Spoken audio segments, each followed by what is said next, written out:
And thanks for joining us today. I'm Ezra Broder with the W.TV, and we're being joined now by Jordan Angus of San Diego Men's Tennis. Jordan, thanks for joining us today. Thanks for having me. Appreciate it. So tell us first, summer's basically over. How was your summer? Yeah, it was good. I went back to England, went back home, obviously, saw my family, which was great. Got to see my friends and played a bit of tennis too, which is always great. Took some time off. It's a long season, but I'm back now and I'm ready to go. And so you're back now in San Diego, and you're sort of getting thrown into the fire because your head coach last year, Brett Massey, left to take a job at Texas Tech, and you're now involved in the hiring process at San Diego. Talk a little bit about that and what that experience is like for you. Yeah, it was obviously a big shock losing Brett. He's been here a long time and he's done incredible things. We all understand his reasons for leaving. Texas Tech is a great school, and I'm sure he's going to do very well there. But to be involved in the interviewing process is great. I mean, it's a good experience for me.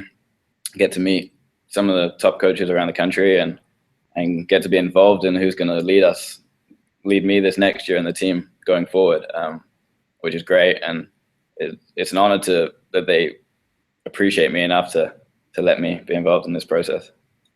And the interesting thing you were telling me before we started is that at your time at Mississippi State, which is where you were before San Diego, your coach left there as well. So this seems to be a theme with you. Wherever you go, your coach is leaving. Yeah, there's obviously something wrong with me. But yeah, I mean, he left to go to Pepperdine. He's the Pepperdine assistant now. He was a great guy, as was Brett. It's just unfortunate, but these things happen in life and you got to move on, and it's just a new challenge. The good thing is there's a lot of consistency at San Diego. You only lose one player from last year. Fitz is gone. But now you're one of the seniors on the team. Talk about what you think this team will look like, the team that won the WCC last year. Yeah, it's great that we have the stability of keeping the same team together pretty much. I know Fitz is gone, but he's going to still be around. He still has to graduate, so he's going to be at practices and helping us out as much as he can. But yeah, our team was really strong last year. We won the WCC. We didn't lose, which was great, and we're hoping we can do that again this year.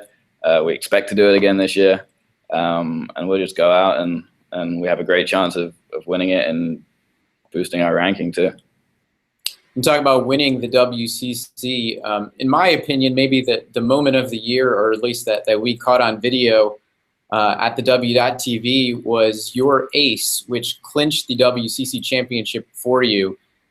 Served it, nailed it, obviously, dropped the racket, arms up in the air, and your team basically piles on you. Talk about what that feeling was like for you. It's a moment I'll never forget. I've never won a conference championship before, which was pretty special. But to be the one to do it and to clinch on an ace was really special. And as I said, it's something I'll never forget. It was a crazy moment. And I remember I served T for the rest of my life.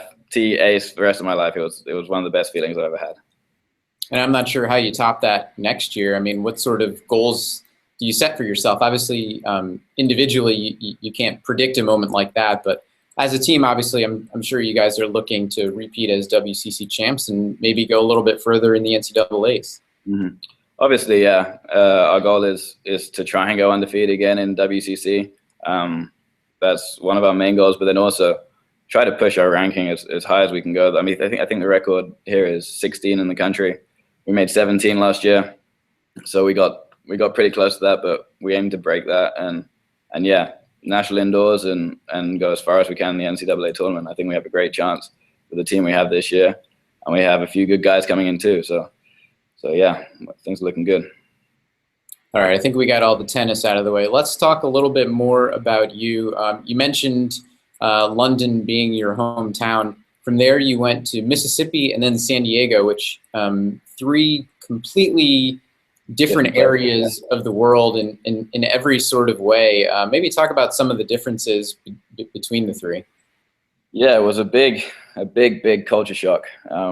Going down to Mississippi, it's a lot different than anywhere I've been before. But I had 2 great years there. Obviously, the football program there is amazing, and the games there are incredible, and it's a big athletic school, and it was a lot of fun. But obviously my coach left. I didn't feel like it was the right place for me. So I came over to San Diego, and I mean, what's not to love about this place? Is, in my opinion, it's the best city in America. I've had a lot of fun. It's the beach, it's the weather, this school is incredible. It's one of the most beautiful schools I've ever seen. And yeah, I absolutely love it here now. I'm sure the scenery there in San Diego helps with any homesickness that you might have. Mm-hmm. Yeah, it really does. Like, I mean, I'm here for summer school, so that's saying something, that I'm willing to leave London to come over here, and leave my family and friends to come over here to do more school. But it's incredible. My family are coming out for Easter, and I'm sure they're going to love it. The minute I told them I was going to San Diego, they all were saying we'll be visiting as much as we can. It's a great place. Maybe not as much when you first said you were going to Mississippi, and then they said, well, maybe we'll wait a few years to come out and visit. Yeah, my dad actually came out. He came out my freshman year because my brother played at Texas A&M, and we just happened to be playing each other. So he came out for that one, and he loved it. I mean, it's a lot different. It's a small college town, but there's a good community feel, and everyone knows each other. But yeah, as I said, it's a lot different than anywhere I've been before. Talking about London a little bit, I had the chance personally to see London for the first time this past summer, which was a fantastic experience. But I want to know from you, what's the best thing to see in London? Obviously, there's so many museums which are all free, and so many tourist attractions. What's sort of the must-see thing that you would recommend to people? Well, regardless, whenever you go, you're going to see a lot of rain. That's something you can't escape. It's not like San Diego, but I'd even call the rain an experience. It's depressing, but it's just London. It's the culture. But other than that, I think you got to go on the London Eye. The view from that is incredible. If you can, I'll try to go at night and in the day, because it's a view you'll never forget. It's pretty incredible. Yeah, I didn't actually get to go on the Eye. I saw it, obviously. I think the coolest thing I saw was going to Wimbledon, actually. I happened to be going at during the tournament, so that was something I won't forget. And I'm sure growing up in London, playing at Wimbledon is probably this dream that every kid has. Yeah, it's an incredible place. I was fortunate enough, I played the qualies for juniors there a couple of years back, and then I work there now every year. I do the stats for IBM, so every year I get paid to sit and watch tennis matches at Wimbledon, which is a dream job pretty much. But yeah, there's nothing like it in the world. It's an incredible tournament. One of my teammates, James, his brother was playing this year, so he came over, so I got to see him, and we hang out down there. But yeah, it's a fantastic tournament, and hopefully one day I can play there. Sounds like there could be worse jobs than getting paid to watch tennis at Wimbledon. Yeah, it even gets to the point where it turns into a job, so you're complaining about it, and then I'm complaining about it to my family, and they're just saying, what are you complaining about? You're sitting watching Wimbledon every day, every single match. I mean, I got to watch the final. I got paid to watch the final, and which was incredible. And not many people can say that when tickets are going for stupid amounts of money, and I'm sitting there getting paid. It's incredible. How about tourist attractions here in the U.S.? You've been out here a few years now. What's the coolest thing that you've seen out here? I've been we're fortunate we travel quite a lot, so I've got to see quite a lot of America. New York was cool. I went there for the end of season my freshman year. We played a tournament up there, which was great. That was fantastic to see. But here in San Diego, it might sound pretty childish, but the zoo I loved the zoo. It was incredible. I had so much fun there. We took a team trip there, which was great, a lot of fun. So obviously the movie Anchorman, based in San Diego. Not sure if you've seen it, but obviously the zoo plays a pretty prominent part in the movie. I have to say, it's one of my Will Ferrell is one of my favorite actors, and one of my favorite films, Anchorman. Me and my brother have watched it so many times, and yeah, I'm just honored I can be in the same city as him. Yeah, it's a great movie, and after I saw the zoo there, I've heard so much about it. I had to go down there, and it's everything it's built up to be. So you and Will Ferrell both are tall with curly hair. Who do you think would play you in a movie? Sorry, what was that? Who do you think would play you in a movie? I mean, you're both tall and have curly hair. Would Will Ferrell? I mean, if he ever wants to play me in a movie, he can feel free. I'd love him to. I don't think I'm quite famous enough yet to have a movie made about me, but maybe one day. You never know. Is there a celebrity that people say that you look like? Not really. I haven't really heard anything. We have on our team, we have animal nicknames, and I get called the gecko. Apparently, I look like a gecko, which I can see.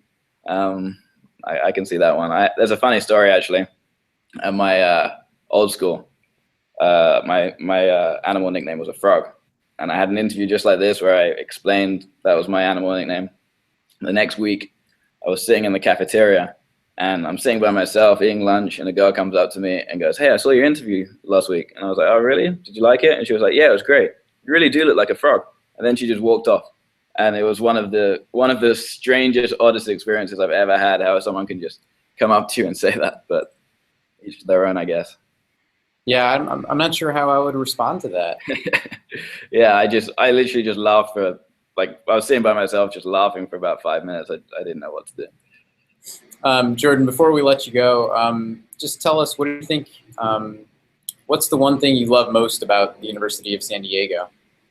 I mean, you can't not love the campus here. It's beautiful. I mean, all the students and the teachers really are close and really try to help you as much as they can. And there's a good community feel about the school.